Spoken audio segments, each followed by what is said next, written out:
जिगर के टुकड़ों, आज हम आपके लिए एक सच्ची घटना पर आधारित एक murder mystery film the strangers को एक्सप्लेन करने वाले हैं। आई होप आप एंजॉय करेंगे। मूवी जैसे ही शुरू होती है, हम व्यूअर्स चंगू और मंगू, 2 यंग बॉयज को देखते हैं जो चर्च की तरफ से रिलीजियस कार्ड्स बांट रहे होते हैं। फिर जब ये घर में आते हैं तो इन्हें घर में खून खराबा और घर का सामान बिखरा हुआ दिखता है। फिर यहाँ से सीन कट होता है और हम व्यूअर्स एक खूबसूरत कपल क्रिस्टीन और जेम्स को देखते हैं। जेम्स और क्रिस्टीन अपने एक फ्रेंड की वेडिंग में होते हैं कि तभी जेम्स क्रिस्टीन को कुछ जरूरी बताने को कह के गोद में उठाकर बाहर ले जाता है। असल में जेम्स क्रिस्टीन को शादी के लिए प्रपोज करने वाला होता है, लेकिन हाल फिलहाल क्रिस्टीन इसके लिए तैयार नहीं होती है। उसे वक्त चाहिए होता है सोचने के लिए, जिस वजह से क्रिस्टीन जेम्स की शादी के प्रपोजल को रिजेक्ट कर देती है। वहीं इस बात से जेम्स को इमोशनली बहुत हर्ट होता है। फिर ये दोनों फंक्शन के बाद समर हाउस आ जाते हैं जो कि जेम्स के पिता का होता है। ये समर हाउस एक सुनसान जगह पर होता है जहाँ पर आसपास बहुत कम घर होते हैं। जेम्स ने घर को हनीमून के लिए डेकोरेट करके रखा होता है क्योंकि उसे विश्वास था कि क्रिस्टीन उसके प्रपोजल को एक्सेप्ट कर लेगी, लेकिन ऐसा नहीं हुआ, जिस वजह से जेम्स अंदर से बहुत परेशान होता है और वो क्रिस्टीन से सही से बात भी नहीं कर रहा होता है। वहीं जेम्स का ये बिहेवियर देखने के बाद क्रिस्टीन उससे बात करने की कोशिश करती है, उसे मनाती है, जिसके बाद ये दोनों फिजिकली इंटीमेट होने लगते हैं कि तभी मेन गेट का कोई दरवाजा खटखटाता है। फिर जब जेम्स चेक करने जाता है तो बाहर एक लड़की खड़ी होती है जिसका फेस अंधेरा होने की वजह से क्लियर नहीं दिखता। ये लड़की इसे घर में अंदर आने के लिए कह रही होती है, लेकिन जेम्स उसे समझाता है कि वो गलत घर में आ गई है, ये घर उसका नहीं है। जिसके बाद ये अजीब लड़की यहाँ से चली जाती है। आगे के सीन में जेम्स क्रिस्टीन को रिंग दे देता है और उसे अपने पास रखने के लिए कहता है। जेम्स अंदर से बहुत परेशान होता है और उसका घर में मन भी नहीं लग रहा होता है, जिस वजह से वो क्रिस्टीन से कुछ देर बाहर घूमने को बोलकर ड्राइव के लिए निकल जाता है। इधर क्रिस्टीन घर में अकेली हो गई होती है, वो जेम्स को मिस कर रही होती है, जिस वजह से वो जेम्स की दी हुई रिंग भी पहन लेती है। वहीं जेम्स के जाने के बाद उसे भी अच्छा नहीं लग रहा होता है, जिस वजह से वो गम कम करने के लिए स्मोक और ड्रिंक करने लगती है कि तभी दरवाजे पर कोई नॉक करता है। क्रिस्टीन चेक करती है, हालांकि वो दरवाजा नहीं खोलती, वो अंदर से पूछती है कि कौन हो तुम। बाहर वही लड़की होती है, वो अंदर आने के लिए कहती है, लेकिन क्रिस्टीन दरवाजा नहीं खोलती, वो उसे इग्नोर कर देती है। फिर तभी अचानक से फायर प्लेस से धुआं निकलने लगता है, जिस वजह से स्मोक अलार्म ऑन हो जाता है और रिंग करने लगता है। क्रिस्टीन को ये काफी अनोइंग लगता है, वो उस फायर अलार्म को बंद करने की कोशिश करती है, लेकिन वो टूट जाता है। तभी मेन दरवाजे को कोई खटखटाने लगता है, इससे क्रिस्टीन काफी डर जाती है और अपने सेल फोन से जेम्स को कॉल करने की कोशिश करती है, लेकिन उसके फोन की बैटरी डेड होती है। वो अपने फोन को चार्ज पर लगा देती है और घर के फोन से जेम्स को कॉल करती है और उसे सारी बात बता देती है। इस पर जेम्स उसे फिक्र न करने के लिए कहता है, साथ ही उसे प्रॉमिस करता है कि वो जल्दी ही घर पर आ रहा है। इसके बाद क्रिस्टीन अपने कपड़े चेंज करती है और टेंशन में घर में ही घूमने लगती है कि तभी दरवाजे को कोई एक बार फिर से नॉक करता है। इस बार क्रिस्टीन एक चाकू लेकर दरवाजे को खोलने के लिए जाती है तो एक डॉल का मास्क लगाए हुए एक लड़की क्रिस्टीन को हॉन्ट कर देती है। ये लड़की कोई और नहीं बल्कि वही होती है जो स्टार्टिंग में जेम्स और क्रिस्टीन के घर के अंदर आने के लिए इंसिस्ट कर रही होती है। इस सब से क्रिस्टीन बहुत घबरा जाती है और बेडरूम में आके छिप जाती है। क्रिस्टीन को किसी के बेडरूम की तरफ आने की आहट महसूस होती है और ये कोई और नहीं बल्कि जेम्स होता है। जेम्स देखता है कि क्रिस्टीन ने खुद को नाइफ से जख्मी कर लिया है। क्रिस्टीन बहुत पैनिक हो जाती है और वो जेम्स से उस डॉल फेस मास्क लगाए हुए लड़की के बारे में बताती है कि किस तरह से वो लड़की इन्हें हॉन्ट करके परेशान कर रही है। कभी तो वो दरवाजा पीटती है तो कभी खिड़की, पता नहीं कितने लोग हैं और आखिर वो हम लोग से क्या चाहते हैं। वहीं ये सब बातें जेम्स को फिजूल की लगती हैं, उसे क्रिस्टीन की बात पर विश्वास नहीं होता। फिर वो क्रिस्टीन को लेकर घर का कोना कोना दिखाने लगता है। आगे जब ये विंडो से बाहर देखते हैं तो इन्हें डॉल फेस लगाए हुए वही लड़की दिखती है। उस लड़की को देखकर जेम्स को ये लगता है कि शायद इस लड़की को मदद चाहिए होगी। जेम्स उस लड़की की मदद करने के बारे में सोचता है, लेकिन क्रिस्टीन उसे साफ मना कर देती है, ये कहते हो कि अगला जब मदद के लिए बोलेगा तब ना मदद करेंगे, वो तो हम लोग को परेशान कर ही रही है, बार बार मदद तो हमें चाहिए। फिर जब जेम्स विंडो से बाहर देखता है तो एकदम से फिर वो लड़की गायब हो जाती है। उन्हें कुछ समझ नहीं आ रहा होता है कि आखिर क्या चक्कर है। फिर जेम्स अपना मोबाइल लेने के लिए बाहर आता है जो वो कार में ही भूल गया होता है। बाहर आकर वो देखता है कि किसी ने उसकी कार के शीशे फोड़ दिए हैं। इससे जेम्स को भी समझ आ जाता है कि यहाँ कुछ तो गड़बड़ है। दूसरी तरफ हम व्यूअर्स क्रिस्टीन के फोन को फायर प्लेस पर पड़ा हुआ देखते हैं जो कि जल रहा होता है और ये उस क्रीपी लड़की ने ही किया होता है। बाहर जेम्स कार में अपना फोन ढूंढ रहा होता है, लेकिन उसे अपना फोन कहीं पर भी नहीं दिख देखता। तभी उसकी गर्दन पर कोई हाथ रख के उसे डरा देता है। अब जेम्स की लॉक कर दी जाती है। वो तुरंत ही गाड़ी से उतरकर बाहर हर तरफ देखता है, लेकिन उसे कोई भी नहीं दिखाई देता। लेकिन अचानक से जेम्स के सामने डॉल फेस लगाए वही लड़की सामने आ जाती है। जेम्स उसे गरियाकर पूछता है, कीले ठुकवाना चाहती हो क्या?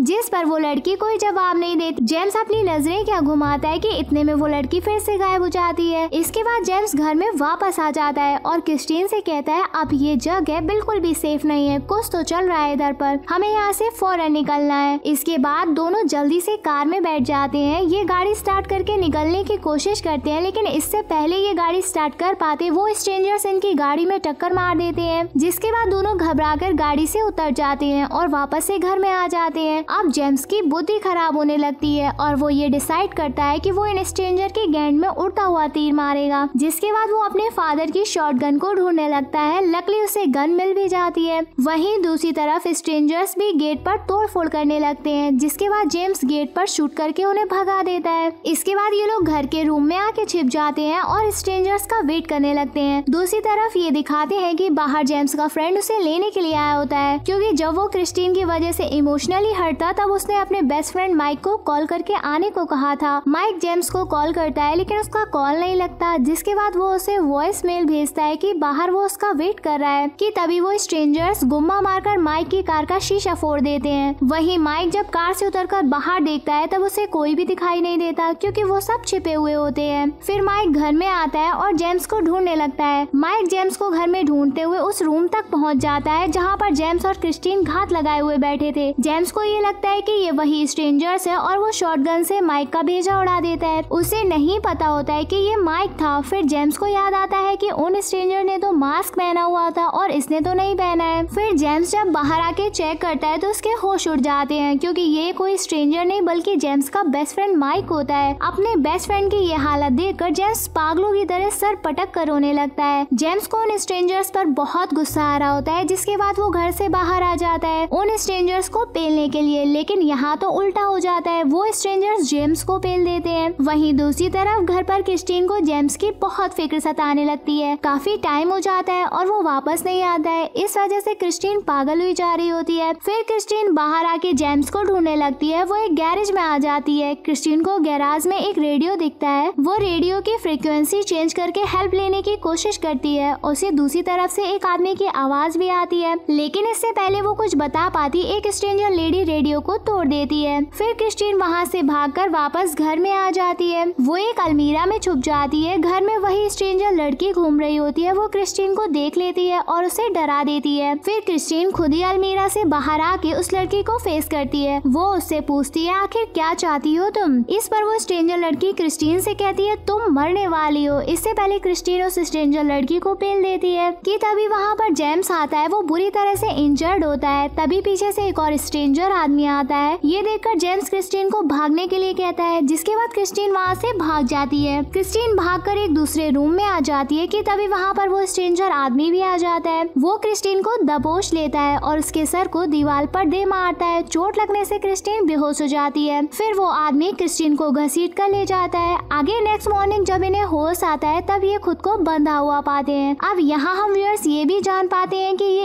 एक नहीं, दो भी नहीं, बल्कि 3 लोग हैं। इन शॉर्ट ये एक मेंटल फैमिली है जो लोगों को पहले तो हॉन्ट करती है और फिर उन्हें मार देते हैं। क्रिस्टीन उन स्ट्रेंजर से पूछती है कि आखिर वो ऐसा क्यों कर रहे हैं, वो उन्हें क्यों मारना चाहते हैं। इस पर वो मेंटल फैमिली कोई जवाब नहीं देती। फिर ये मेंटल फैमिली अपने अपने मास्क को उतार देती है, लेकिन हम व्यूअर्स को उनका फेस नहीं दिखाया जाता। इसके बाद ये लोग पहले तो जेम्स को नाइफ से स्टैब करके मार देते हैं और फिर क्रिस्टीन को स्टैब करते हैं। आगे के सीन में एकदम से माइक के फोन की घंटी बजती है और क्रिस्टीन मौत की नींद से जाग उठती है। वो घसीट कर माइक के फोन तक पहुंचने की कोशिश करती है कि तभी वहां पर वो स्ट्रेंजर आदमी आ जाता है और माइक को फोन लेकर चला जाता है। फिर ये स्ट्रेंजर्स अपना काम पूरा करके जा रहे होते हैं कि तभी ये रास्ते में चंगू मंगू उन्हीं 2 बालकों से मिलते हैं। वो स्ट्रेंजर लड़की उन बच्चों से क्रिश्चियन लिविंग का कार्ड लेती है और फिर तीनों लोग यहाँ से चले जाते हैं। दूसरी तरफ जब ये बच्चे जेम्स के घर की तरफ जाते हैं तब इन्हें बाहर जलती हुई कार दिखती है। साथ ही कार का शीशा भी फूटा हुआ होता है। फिर जब ये बच्चे घर के अंदर आते हैं तो इन्हें जेम्स, माइक और क्रिस्टीन की डेड बॉडी दिखती है। ये वही सीन होता है जो हमने मूवी की शुरुआत में देखा था। फिर उन्हीं में से एक बच्चा क्रिस्टीन की नब्ज चेक करके हाथ आगे बढ़ाता है तो क्रिस्टीन उसका हाथ पकड़कर खूब तेजी से चीखती है और इसी के साथ ये मूवी यहीं खत्म होती है। आई होप मेरे जिगर के टुकड़ों आपको हमारी मूवी समझाने का तरीका पसंद आया होगा। हमारे चैनल को ऐसे ही प्यार देते रहिए। I love you.